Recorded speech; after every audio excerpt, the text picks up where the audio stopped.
დღის აქტუალური თემა.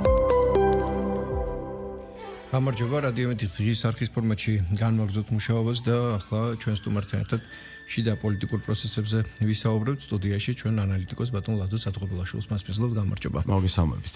მადლობა სტუმრობისთვის. თქვენ მადლობა.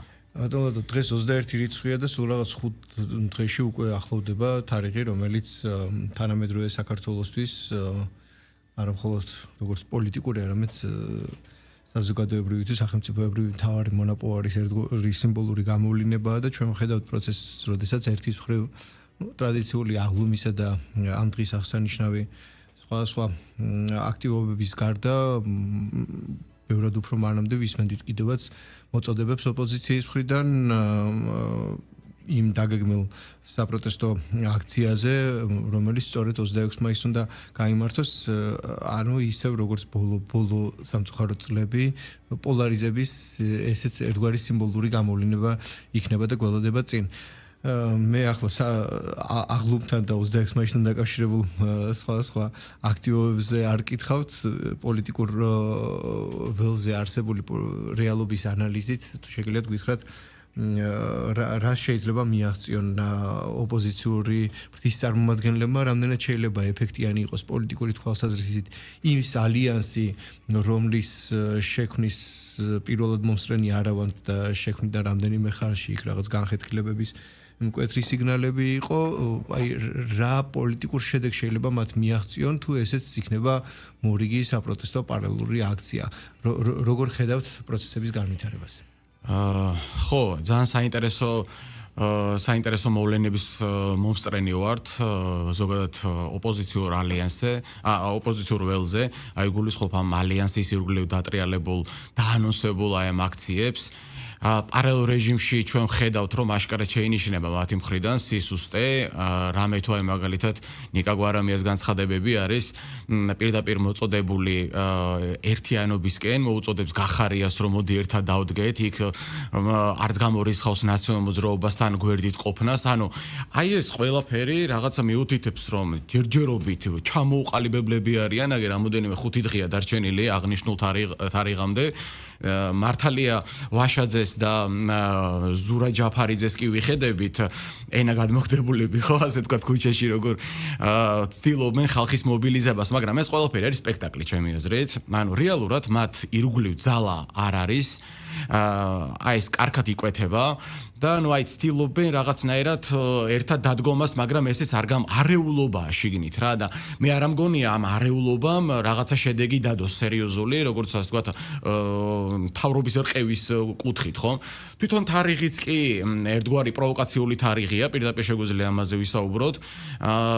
ძალიან საინტერესო ცადეს თითქოს აი რიმეიქის გაკეთება, ჩვენ გვახსოვს თავის დროზე ნაციონალურ მოძრაობის მმართველობის დროს იმდროინდელმა ოპოზიციამაც გააკეთა ესე ამდაგვარი აქცია, ხო, 26 მაისს თუ არ ვცდები 2009 წელი იყო და ანუ ამან იქ მაშინ ჩაიარა მშვიდობიან, ასე ვთქვათ, ჭრილში, ხომ? ხოლო შემდგომ აი ალბათ თვითონ ამ დღიდან გამომდინარე, ზოგადად აი ამ აქციის შეკრების მიზეზსაც კი წესიერად მესიჯს ვერ გვაწვდიან. აი რა არის ამ აქციის მიზანი? რატო გამოდიან გარეთ? რატო იკრიბებიან? რა ხდება? მიშას გამოშვება უნდათ ციხიდან, მთავრობის გადადგომა უნდათ, ანუ არჩევნებთან მიმართებაშიდაც ვერ არიან ჩამოყალიბებული, უნდათ რომ ერთიან ოპოზიციურ სპექტრს არჩევნები, ანუ აი ხა მაგალითად იგივე გახარიას გუნდს რო ვკითხოთ, მე მგონი წესით არ უნდა გქონდეთ მათ სურვილი, იმიტომ რომ ძალიან მყუდროდ თბილად არიან მოკალათებულები პარლამენტში და იქ ძალიან კარგად ასრულებენ, ასე ვთქვათ, უცხოეთიდან დავალებულ ფუნქციებს, ხომ? გულისხმობ ოპოზიციური, ასე ვთქვათ, საპარლამენტო ოპოზიციური მანტიით ლობირებენ, ხო, მაგრამ ამ კონტექსტში მხოლოდ ისინი არიან თან დღეს წარმოდგენილი. ხო, ანუ მე ეხლა და გამოდის, რომ ესე გვარამია მოუწოდებს პარტიას, რომელიც პარლამენტშია და უბნება გამოდი გარეთო და გვერდზე დამიდექიო, ხო, აი რაღაცა ძალიან არეულობა, ანუ იქმნება შტაბ-ბიჭდილება, რომ ამათი პატრონებიც კი, რომელიც საზღვარგარეთ არიან, ეხა პირდაპირ არ მალავენ, ხო ეს ოპოზიციურია, იგივე გახარიაზე საუბრობდით, პირდაპირ იძახდა, რომ როდესაც იქ აქციის დარბევასო ვაპირებდიო, გვერდზეო ელჩი მეჯდაო იმაზეო, პარლამენტშიო, ხო? გერმანიის ელჩიო და ეხა აი ამ თვითონაც არ მალავენ და სტიპენდიანტია ეხლა გერმანიის, ხო? ეხა არ მალავენ, რომ ჩვეულებრივად ღია აგენტები არიან, ანუ ამას ეხა აგენტს, იმიტომ ვარქმევთ ამ სახელს, რომ სწორედ მინდა, ანუ პასუხისგებლები არიან უცხო ქვეყანასთან რა, აი ამის თქმა მინდა და ამაში ჯამაგირს იღებენ. და აი ესეთ ადამიანებთან იგივე ეხა გვარამიაზე როდესაც საუბრობთ ან ნაციონალურ მოძრაობაზე, ამათი როგორ გითხრათ, აი დანოსებს ხომ ხედავთ, ყოველდღიურად ხედავთ პრაქტიკულად ტელევიზიებში, რომ დადიან საზღვარგარეთ, ჩადიან იქ რაღაც აი ამან ეს ქნა იქ, ამან ეს გააკეთა, ამან ის აი ესეთი დანოსებით ჩადიან ჩვეულებრივად საზღვარგარეთ და თვითონაც არ მალავენ, რომ არიან სხვა ქვეყნის ინტერესების წარმომადგენლები. იგივე ეხა მაგალითად რო შევხედოთ, თუნდაც ეხა სალომე ზურაბიშვილის მაგალითი რო ავიღოთ, ხო? სალომე ზურაბიშვილი ხო ცხადია, რომ საფრანგეთის ინტერესებს ატარებდა საქართველოში, ეხა რაღაც ახალს ხომ არ ვიძახი არა, ეხა სწორედ გამიგეთ რა და არ არსებობს აი ესეთი ადამიანებისგან, ხომ რამე სერიოზული, ასე ვთქვათ, შეტევის ობიექტი გახდეს ხელისუფლება. ის ხელისუფლება, რომელსაც კიდევ ერთხელ ვიძახი, გამყარებულია მათი ლეგიტიმაცია, ქართულ ოცნებას გულისხმობ, გამყარებულია მათი ლეგიტიმაცია ხალხის მხარდაჭერით, ხო და აი ესეთ ვითარებაში ცოტა მეეჭვება, რომ რაღაცა რყევის ამბავი იყოს რა ვიცი, მე ცოტა მშვიდად უყურებ ამ გარემოს, მით უმეტეს იქიდან გამომდინარე, რომ შიგნით ვერ ჩამოყალიბებულან. ვის რა უნდა? არიციან რა უნდა, რისთვის იბრძვიან, რას ითხოვენ 20 მესიჯი ვითხრან წესიერად რა უნდათ. და ნუ აი ესეთ ვითარების მომსწრენი ვართ რა, მე ესე ვხედავ ამ ყველაფერს. გასაგებია. კი ბატონო. ლადო, ჩვენ აგერ ისე 26 მაისი ალბათ ბოლო დღეების მთავარი თემა იქნება და ეს არის ის მასშტაბური საპროტესტო აქცია, რომლისთვისაც ემზადება ოპოზიციური სპექტრი და ეს ყველაფერი მიმდინარეობს ერთის მხრივ სასამართლო პროცესების ფონზე, მეორეს მხრივ საკანონმდებლო ცვლილებების ფონზე და ეს ყველაფერი ოპოზიციური ფრთის მიერ შეფასებულია როგორც პოლიტიკური ანგარიშწორება. თქვენ ახლა ახსენეთ მან რა არის მთავარი მიზანი ამ გამოსვლის და ხშირად საუბრობს ხოლმე მართველი პარტია, რომ ნუ ასეთი აქტივობებით თქვენს ახსენეთ ეს სიტყვა, რომ ისინი უცხოელ პატრონებს აჩვენებენ, რომ მუშაობენ, მოქმედებენ და გასაგებია, რომ მათი მასშტაბურობა მინიმუმ საერთაშორისო პოლიტიკურ ასპარეზზე მათი აქ მოქმედების განხილვის კიდევ ერთი საგანი გახდება, ეს მინიმუმს ვამბობ. კითხვა მიმყავს საით, როგორ ფიქრობთ, ნუ როდესაც პოლიტიკურ ალიანსზე იყო საუბარი, სამწუხაროდ აღნიშნე კიდევაც, რომ ეს არ იყო პირველი მცდელობა გაერთიანებისა და ალიანსის ფორმაციის დღევანდელი საბოლოო სახე, ასე ვთქვათ, ნუ დაპირისპირების ფონზე მიმდინარეობს მინიმუმ და რბილად რომ თქვა. ამას ხედავთ, კი ბატონო, კი. ერთმანეთში ვერ ჩამოყალიბდა. აი, როგორ ფიქრობთ, მით უმეტეს ჩვენ ვუახლოვდებით უკვე ნელ-ნელა მორიგ საარჩევნო წელიწადს. რა პერსპექტივას ხედავთ ან გაერთიანების ან მეორეს მხრივ თუ გაერთიანება არა ჩვენ აგერ ბატონი შათრიშვილი წყალებში გვეშინია მათი გაერთიანებას და ბატონი შათრიშვილის წერილი იყო, რომ დღეს აბსოლუტურად სხვა მოცემულობაში ვართ და თქვათ ასე ვთქვათ deep state-ის წარმომადგენელთა მდგომარეობა, ნუ ლოგიკურ დასასრულსაც უახლოვდება და ის ამ კუთხით შიდა პოლიტიკურ პროცესებსაც ეხმაურება და ნიღაბი მოხსნილია და ყველაფერი უკვე დადგა თავის. ანუ ერთის მხრივ ჩვენ საკონსტიტუციო ცვლილებებიც ვიხილეთ, რომელიც პოლიტიკური ველის ბრჭყალებში ფილტრაციას გულისხმობდა. ორ კითხვას გავაერთიანებ. რა შესაძლებლობას ხედავთ ამ პოლიტიკური ოპოზიციური სპექტრის პერსპექტივაში გაერთიანებას ან როგორ ხედავთ მათი მომდევნო საპარლამენტო პერიოდისთვის აქტივობის შესაძლებლობას და მეორეს მხრივ თუ ეს არა ვის ან რა ასპექტს მიიჩნევთ ალტერნატივად, რომელიც პოლიტიკურ ოპოზიციურ სპექტრს მინიმუმ გადაახალისებს თუ არ შეცვლის რაღაცა დიდი დოზით. ხო, აი ცოტა რთული ამბავია. იდეაში ჩვენ ხო ამას ველოდებით. ხო, რა თქმა უნდა, რაღაცა სიახლე, იმიტომ ხო, ამდენი წელია, ბოლო 10 წელი ალბათ 15-20 რომ რაღაცა ახალი სახეები პოლიტიკაში. რა შეეხება საკონსტიტუციო ცვლილებებს, მოკლედ მინდა გითხრათ და ჩემი პოზიცია, პირადად ჩემი პოზიცია, მინდა ამასთან დაკავშირებით გითხრათ, რომ ქართული ოცნების მოსვლის დღიდან და სანამ მოვიდოდა ქართული ოცნება, მისმა ამომრჩეველმა მკვეთრად მიიღო დაპირება, რომ აიკრძალებოდა ნაციონალური მოძრაობა. ეს მესიჯი ლაითმოტივად აყვებოდა ქართულ ოცნებას დიდი ხნის განმავლობაში და ეს მოთხოვნა არალეგიტიმური ნამდვილად არ იყო, იმიტომ რომ ნაციონალური მოძრაობის მმართველობას ჩვენ ვაიგივებდით. მაგას ვიძახი, ხო, მაგას გეუბნებით. ანუ ის რაც ეხა ქართულმა ოცნებამ გააკეთა ან აკეთებს, ხომ, ეს დიდი ხნის დანაპირებია, რომელსაც ასრულებს, მოდი ესე ვიტყოდი რა.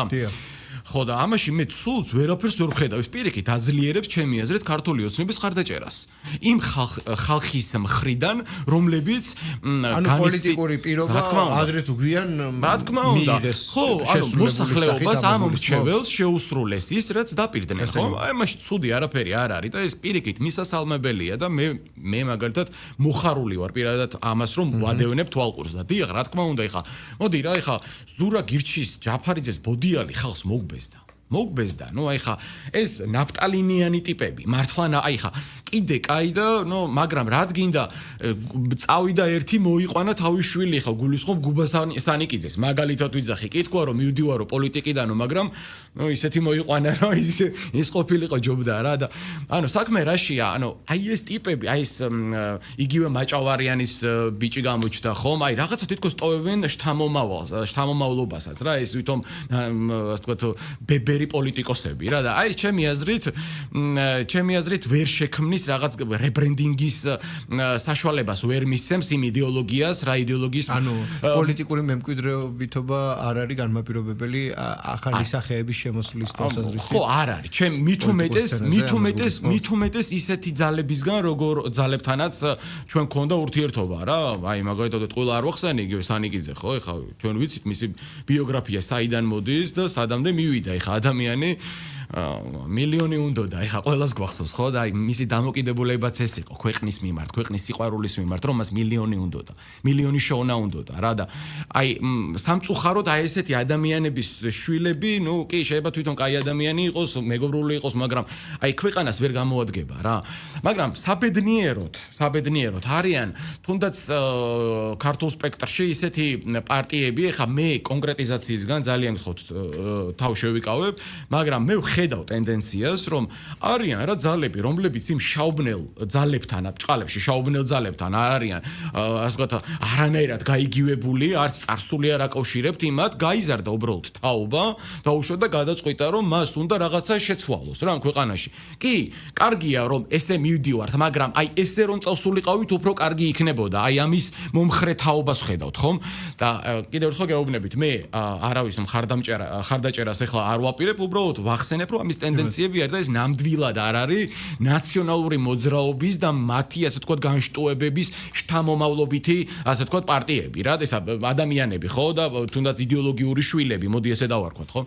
სამწუხაროდ მათ ეს ბედი, ჩაყვნენ რა, როცა ჩაყვები ჩამძირავ, ასე ვთქვათ, გემს, ხო, გემი რომელიც საიდანაც ყველა ჩაყვება კაპიტანი, რაღაცა ესე ჩაყვნენ ალბათ იმ ნაციონალური მოძრაობის იდეოლოგიას რო ვახსენებ, მე სწორედ მინდა მსმენელისთვის იყოს ეს გასაგები რა, ეხა ნახეთ ტრენდული, აი ამ ძალამ ტრენდული გახადა საზოგადოებაში, როგორ გითხრათ, უცხო ქვეყნის მონობა, უცხო ქვეყნის აგენტობა. ხვდებით რას ვიძახი? აი ეს ტრენდული, ამაში ცუდს თითქოს არაფერს არ ხედავენ და ეს საზოგადოება ამისთვის ამას უნდა შეეგუოს, რომ ესე იგი კარგია გვარამია რომ ირბის მაგალითად ბრიტანეთში დაუშვათ ვიძახი, ხო, ლონდონში, ხო, და ჩადის და იქ რაღაცა დანოსის ფურცელით ჩადის.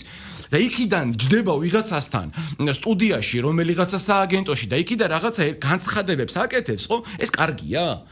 მე მგონი რომ ეს კარგი არ არის. აი მაგალითად ეხლა ქართულ ოცნებას რო აი ზალა აბრალებს რუსული საქმის კეთებას, მაგალითად. სად არის ეს რუსული საქმის კეთება? რას ნიშნავს ზოგადად რუსული საქმის კეთება, ხო? მე მაგალითად ვიცი რომ ქართული ოცნება აკეთებს უფრო აი მაგალითად რუსულ-უკრაინულ ომში, ხომ? აკეთებს უფრო უკრაინულ საქმეს. იქიდან გამომდინარე რომ მინიმუმ თუნდაც რაღაცა სახით ეხმარებოდა მათ. აი რუსეთს რაში ეხმარებოდა ამ პერიოდის განმავლობაში ქართული ოცნება. ეხა იტყვიან რომ ისა ხრელი გააჩინეს ზოაქო და ეხა უკაცრავად ხრელი რა შუაშია. როდესაც ეს საჭიროა იმისთვის რომ ეკონომიკა ავიდეს მაღალ დონეზე, ხალხმა იგრძნოს დოვლათი ქვეყანაში, ხომ? აი ამას თუ ხმარდება, ეს გამართლებულია. იგივე ეს მომსწრენი ვართ რიგ ევროპულ ქვეყნებშიდაც, რომლებიც დაუშვათ ესაზღვრებიან რუსეთს, ხო? მაგალითად, ისინი არ მიყვებიან მკვეთრ ევროპულ, ასე ვთქვათ, ამინს, ხო? და ცდილობენ რაღაცა შუა დაიჭირონ ევროპასა და რუსეთს შორის, ხო? ის რასაც აკეთებს ქართული ოცნება დღეს მე ასე უყურებ, მაგრამ ამავდროულად, ხო? ჩვენ ხედავთ, რომ ოპოზიცია არის აი ჩვეულებრივი დაქირავებული რაღაცა მარიონეტები, რომელიღაცა სხვადასხვა ქვეყნების ინტერესების, ასე ვთქვათ, ხელში რა. აი ასე აღვიქვა მე დღევანდელ აი იმ ოპოზიციას, რომლის ვერ რებრენდინგსაც მე, ასე ვთქვათ, ვარაუდობ. თუმცა აქვე ვახსენებ, რომ არის კიდევ კარგი, ასე ვთქვათ, ადამიანები ქვეყანაში, რომლებიც იმ დასაბამიდან არ მოდიან და აქვთ თავისი, ასე ვთქვათ, შეხედულებები რა. მადლობა ამასობაში მივახლოვდა დასასრულს ჩვენი საეთრო დრო, თქვენი დიალოგისთვის. დიდი მადლობა. წარმატებებს გისურვებთ. რადიო იმედის პირდაპირ ეთერში ჩვენ ანალიტიკოს ბატონ ლადო სადღობელაშვილს მასპინძლობდით, ვისაუბრეთ შიდა პოლიტიკურ რეალობაზე, მასთან დიალოგი რადიო იმედის Facebook გვერდზე აიტვირთება. მადლობა, დროებით.